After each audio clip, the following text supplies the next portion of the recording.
नमस्कार साथियों, मैं चंदन सिंह आप सभी की YouTube चैनल पे अपू दीपू भवा क्लास ऑफ लाइफ में मैं लेकर आया हूँ पॉलिटिकल साइंस का पार्ट 2।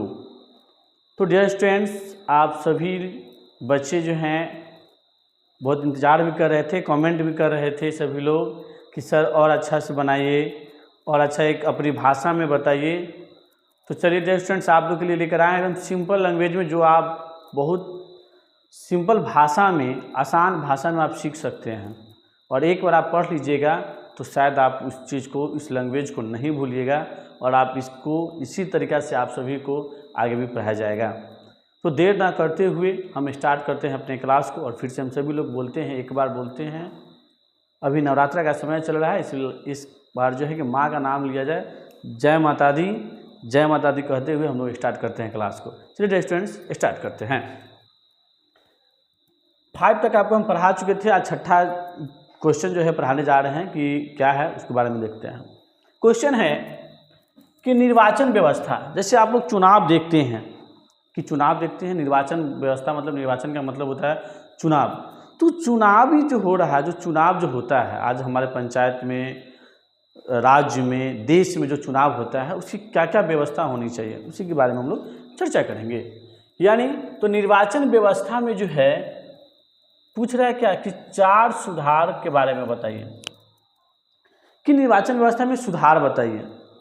तो डियर स्टूडेंट्स, आप लोग जानते भी हैं कि अभी का जो चुनाव होता है क्या पे होता है, जाति पे होता है, धर्म पे होता है, और अगर मेरे पास ज़्यादा बाहुबली शक्ति है तो इसके ऊपर चुनाव होता है। क्या ऐसा होना चाहिए? तो नहीं होना चाहिए, यही चीज़ हम बता रहे हैं। तो यहाँ पे फर्स्ट लाइन में लिखा भी हुआ है यहाँ पे कि बाहुबली, धर्म, जाति पे जो है राजनीति नहीं होनी चाहिए। दूसरा, दल बदल जो कानून होता है वो क्या होना चाहिए? लागू करना चाहिए। दल बदल कानून को जो है लागू करना चाहिए। यहाँ पे भी उसके बारे में हम लोग देख रहे हैं कि जो दल बदल कानून होता है उसको सख्ती से लागू होना चाहिए। यानी होता क्या है कि दल बदल कानून में कि जैसे अगर देख रहा है कि कोई पार्टी जीतने वाला है, उसको अगर हराना है, उस ओकरा में से निकल के ग्राम में घुस जाएगा नहीं। क्यों? क्योंकि देखेगा कि भाई मैं उसकी सरकार नहीं बनने दे, उसकी पार्टी की सरकार नहीं बनने दे, तो उधर से इधर पैसा लेता है और आ जाता है। तो ऐसी नहीं होनी चाहिए, इस पर सख्ती होनी चाहिए कि दल आप नहीं बदल सकते हैं। आप इसमें हैं, ए के साथ हैं तो ए के साथ ही रहिए, आप चंदे बी में नहीं जाइए, फिर सी में नहीं जाइए। ठीक है? तो इस तरह से यानी दूसरा हम लोग जानेंगे, दूसरा जान गए कि अब दल बदल जो कानून होता है उसको सख्ती से लागू होनी चाहिए। ठीक है? तीसरा देखते हैं। तीसरा में कह रहा है कि राज्य सरकार और केंद्र सरकार, ये दोनों का जब चुनाव अगर एक साथ होगा तो 2 चीज़ का फायदा होगा। पहला समय, दूसरा पैसा। यानी दोनों जो पैसा जो अलग अलग जो खर्च होती है सरकार का, वो नहीं होगा। यानी राज्य सरकार और केंद्र सरकार का जो चुनाव होना चाहिए वो क्या होना चाहिए? एक साथ करवाना चाहिए था। That is clear? समझ में आ गया? चौथा चीज़ हम आपको बता रहे हैं कि आचार संहिता, आप लोग सुनते भी कि आचार संहिता लग गया, लागू हो गया। यानी जहाँ पे चुनाव हो रहा है उसके अगल बगल में, चाहे पंचायत में जो है कोई गैदरिंग नहीं करे, कोई पैसा नहीं बांटे, या कोई भी मतलब अनेक प्रकार की जो आती है आचार संहिता के अंदर जो नियम आते हैं, जो कानून आते हैं, जो प्रोसेस आती है, उसको जानते क्या होना चाहिए? सख्ती से लागू होना चाहिए। लेकिन ऐसा तो होता नहीं है। जैसे हम लोग एग्ज़ाम सेंटर पर जाते हैं तो मालूम चलता है कि चीट हो चाहे नहीं हो, एग्जाम सेंटर पर से पहले ही जो है कि गार्जियन से लेकर सब कुछ जो है कि भगा के रख दिया जाता है। सेंटर के पास नहीं होना चाहिए, क्योंकि वहाँ आचार संहिता लागू है, आप उस जगह नहीं रह सकते हैं, धारा वहाँ पे लगा हुआ है। उसी तरीक़ा से जो है निर्वाचन व्यवस्था में 4 चीज़ होनी चाहिए, जो यहाँ पे हम आपको बता रहे हैं कि पहला, जाति, धर्म और बाहुबली, जिसके पास शक्ति होगा वो राजनीति नहीं, ऐसी राजनीति नहीं होना चाहिए। दल बदल कानून का जो शक्ति है, जो दल बदल जो कानून है उसको सख्ती से लागू होना चाहिए। तीसरी चीज़, राज्य सरकार और केंद्र सरकार दोनों जो है कि एक साथ जो है चुनाव होना चाहिए, इससे समय और पैसा दोनों बचेगा। और आचार संहिता वो क्या होना चाहिए? सख्ती से लागू होना चाहिए। That is clear? तो यहाँ पे आप लोग यहाँ देख रहे हैं, यहाँ पे चुनाव के बारे में भी देख रहे हैं। ये हमारा चुनाव है, इस डायग्राम में हम आपको बता रहे हैं कि यहाँ पे देखिए वोटर आईडी कार्ड को देखा जा रहा है। ये हमारा निर्वाचन आयोग जो है सदन का, ये है कमीशन ऑफ इंडिया। यहाँ पे इलेक्शन कमीशन ऑफ इंडिया के बारे में यहाँ पे लगा हुआ है। तो इस तरह से हमें आशा है कि आप लोग अच्छे से जो है इस क्वेश्चन को देख लीजिएगा। और क्लास 12 के जो भी स्टूडेंट्स हैं आप अच्छे से इसको देख लीजिए, नोट कर लीजिएगा, कॉपी जो है पेन कलम जरूर रखिएगा। नेक्स्ट क्वेश्चन देखते हैं कि आर्थिक न्याय क्या है। आर्थिक न्याय यानी इकोनॉमिक्स, आर्थिक मतलब इकोनॉमिक्स यानी हमारा जो है आर्थिक न्याय क्या है, तो इसके बारे में देखते हैं। आप यहाँ पे एक डायग्राम देख रहे हैं, यहाँ पे बहुत सारे लोगों का क्या है, हाथ है ना जी। यहाँ पे क्या है, एक तरफ जो है ये तराजू की तरह जो है दोनों तरफ से लटका हुआ है। ये क्या कहता है, इस क्वेश्चन में इस डायग्राम से पता चल जाता है कि कहना क्या चाह रहा है। ठीक है, देखेंगे कह क्या रहा है इसके लिए। वैसा न्याय जो किसी भी धर्म, जाति, गरीबी, अमीरी में विभेद न करके समाज के लोगों के विकास के लिए कार्य किया जाता है। वैसा न्याय जो किसी एक धर्म, जाति या अमीरी गरीबी में विभेद न करके उस सभी के लिए एक समान सबके साथ व्यवहार किया जाता हो। किसके साथ? सबके साथ व्यवहार किया जाता हो, सबके साथ विकास किया जाता हो, उसी को हम लोग क्या कहें। और समाज के सभी लोगों को मदद किया जाता हो। अगर कोई आदमी गरीब है, लाचार है, तो उसको हम लोग मदद करेंगे, उसी को तो आर्थिक न्याय ना कहते हैं जी। गांव में अगर कोई आदमी अगर जो है कि अगर कोई मतलब किसी के अगर पिताजी अगर एक्सपायर कर गए, मर गए, ये हो गए, या कोई आदमी जो है उसके पास पैसा नहीं है, भूखा है, 2 दिन 4 दिन से अगर भूखा है, तो हमारे समाज से उत्तरदायित्व क्या बनता है, उसको सहयोग कर देना। बनता है कि नहीं बनता है? उसको सहयोग कर देना या उसको हेल्प करना। कोई बच्चा अगर आगे पढ़ रहा है, आगे बढ़ रहा है, तो ये हमारी समाज की नीति होनी चाहिए कि हम उसे कोऑपरेट करें, सहयोग करके उसे आगे बढ़ा दें, ना कि उसको पैर धके खींच दे। तो ऐसा न्याय नहीं चाहिए, यानी वहाँ पे आर्थिक इकोनॉमिक्स न्याय भी चाहिए। ठीक है, तो उम्मीद करते हैं फिर से कि आप लोग जान गए होइएगा, फिर से अच्छे से पढ़ लीजिए कि वैसा न्याय जिसमें जो है कि जाति, धर्म और अमीरी, गरीबी और समाज सब का जो है विकास लोगों के लिए कार्य किया जाता है। समाज के लोगों के लिए जो है क्या किया जाता है, विकास के लिए कार्य किया जाता होगा, और समाज में लोगों को मदद जो है किया जाता है, उसी को क्या कहते हैं, आर्थिक न्याय कहते हैं। That is clear. उम्मीद है कि आप लोग अच्छे से लिख भी रहे होइएगा, पढ़ भी रहे होइएगा। चलिए ठीक है, अब आते हैं बहुदलीय व्यवस्था क्या है। बहुदलीय, एक दलीय मतलब जानते हैं कि जहाँ पे एक दल ही सिर्फ होगा उसको एक दलीय कहते हैं, जिसको राजवंश में आगे हम लोग आएंगे तो देखेंगे। यहाँ पे देख सकते हैं आप डायग्राम के माध्यम से कि इधर सिर्फ हमारा इधर जो है क्या है, बीजेपी है, बीजेपी का लोगो लगा हुआ है, और इधर जो है कि सारा पार्टी है, यानी ये कौन सा कहलाएगा, बहुदलीय व्यवस्था कहलाएगा। अब यहाँ देखते हैं, यानी वह व्यवस्था, बहुदलीय व्यवस्था क्या होता है, एकदम आसान से सीखेंगे कि वह व्यवस्था जिसमें 2 या 2 से अधिक, वह व्यवस्था जिसमें 2 या 2 से अधिक दल जो है क्या करती है, एक साथ मिल के जो है चुनाव में भाग लेती है।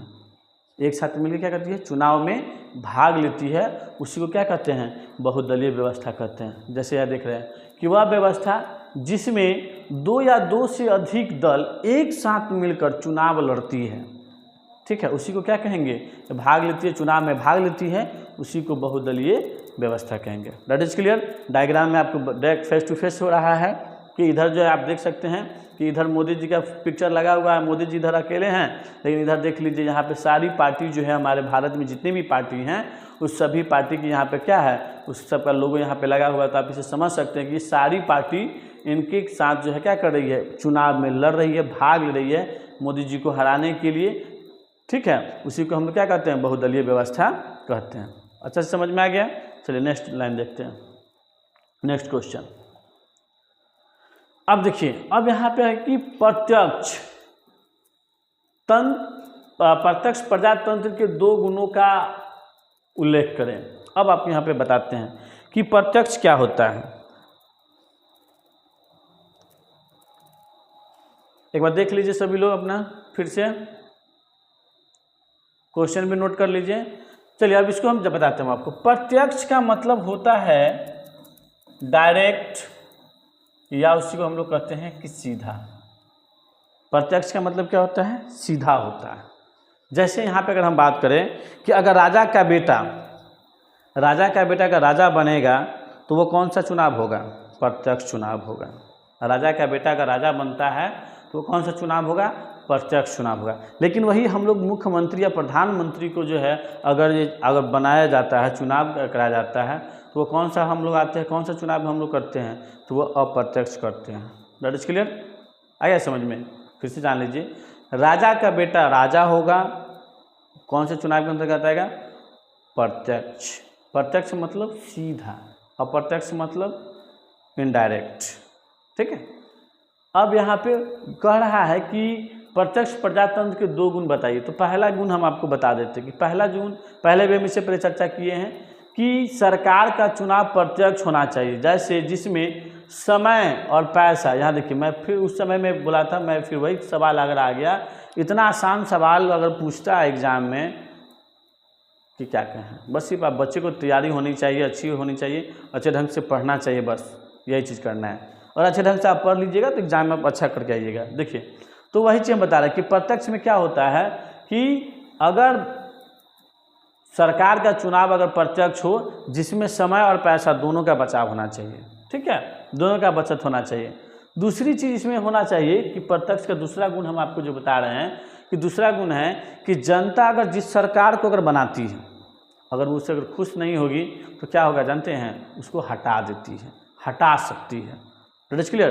तो आप समझ गए कि प्रत्यक्ष जो है जो प्रत्यक्ष प्रजातंत्र के अगर 2 गुण कहेगा तो पहला गुण क्या लिखेंगे कि सबसे पहला गुण कहेंगे कि आपको सरकार को समय पर जो है चुनाव होना चाहिए, और समय पे चुनाव दोनों चुनाव, यानी यहाँ पे हम आपको बता रहे हैं कि समय और पैसा दोनों का जो है बचत होना चाहिए, प्रत्यक्ष एकदम चुनाव होना चाहिए। दूसरी चीज़ कि अगर जनता जिस सरकार को बना रही है अगर उससे वो खुश नहीं है, उसको क्या करेगी? वो हटा देगी, हटा सकती है। ये हमारे प्रत्यक्ष में जो है प्रत्यक्ष प्रजातंत्र का ये गुण है।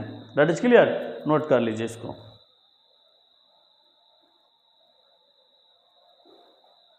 चलिए 11 नंबर क्वेश्चन की बात करते हैं, 10 नंबर क्वेश्चन की बात करते हैं कि संयुक्त राष्ट्र संघ के किन्हीं 2 उद्देश्यों को लिखिए। तो संयुक्त राष्ट्र संघ मतलब यहाँ देख रहे हैं, यहाँ देखिए, यहाँ देखिए, कहाँ देख रहे हैं, यहाँ देखिए। संयुक्त राष्ट्र संघ में आप सबसे पहले एकदम आसान से चलेंगे कि वैसा राष्ट्र संघ होता है, वो होता है जो अंतर्राष्ट्रीय होता है, जो पूरे देश को मिला के संपूर्ण अंतर्राष्ट्रीय सभी देशों में सभी देशों का वहाँ पे एक संगठन होता है, एक यूनियन होता है, उसी को हम लोग कहते हैं संयुक्त राष्ट्र संघ। यहाँ पे देख रहे हैं कि सभी देश का झंडा यहाँ पे है ना, यहाँ देखिए सभी देश का, जितना देश होगा सभी का जो है कि यहाँ पे झंडा आपको यहाँ देखने को मिल रहा है, देख रहे हैं ना जी। तो क्या है यहाँ पे सभी देश का झंडा आपको यहाँ पे देखने को मिल रहा है। तो यही होता है, ठीक है, यही है जहाँ पे सभी देश का झंडा होगा। इसका काम क्या होगा? एक ये हमारा क्या है, एक यूनियन है, ठीक है। इसका काम क्या होता है? देखिए एक संगठन है, इसको हम लोग कहते हैं यूनियन यानी संगठन, इसमें जो भी चीज़ है, ठीक है। अब ये देखिए, तो संयुक्त राष्ट्र संघ जो है इसका काम क्या है? तो देखिए इसका दो उद्देश्य का राय लिखने के लिए, तो 2 उद्देश्य। तो पहला उद्देश्य इसमें है कि यह एक जो है अंतर्राष्ट्रीय संगठन है। क्या है?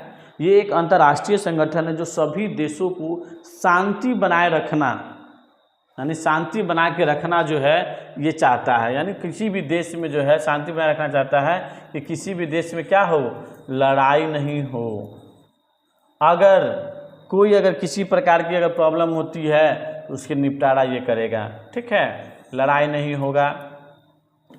यहाँ दूसरा चीज़ आप देख सकते हैं, दूसरा जिसमें कहता है कि संयुक्त राष्ट्र संघ कि किसी भी देश का अगर इकोनॉमिक्स यानी आर्थिक और कल्चर यानी सांस्कृतिक और सोशल यानी सामाजिक अगर प्रॉब्लम आती है तो उसको क्या करेगा? वो निपटारा करता है। अगर किसी भी तरीक़ा से, जैसे आप हाल ही में आपने देखा नेपाल में कि किस तरीक़ा से हुआ था, श्रीलंका में देखे थे कि किस तरीक़ा से हुआ था, ठीक है। इसे मतलब और सारे देश में, यूक्रेन में देख लीजिए किस तरह से हुआ था, तालिबान में देख लीजिए किस तरह से हुआ था।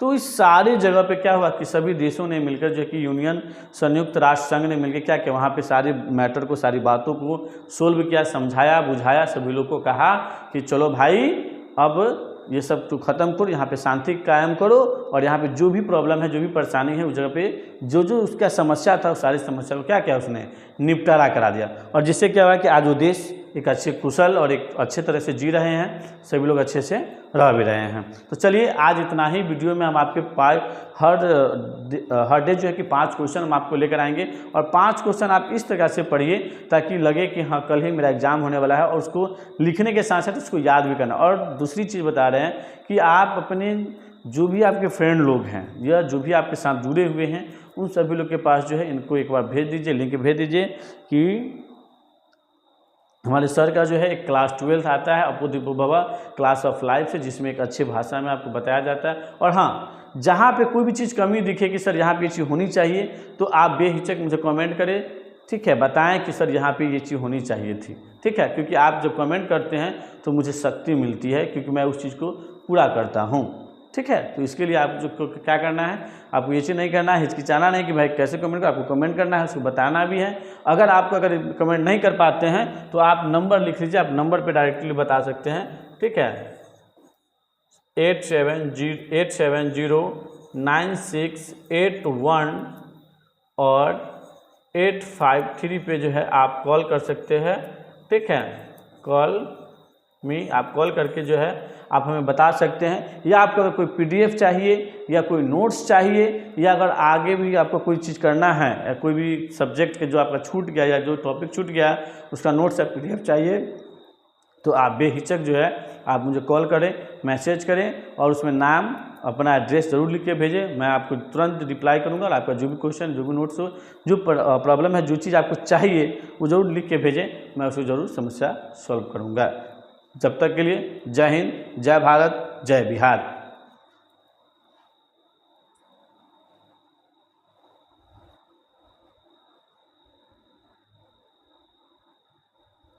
ना ये हो गया।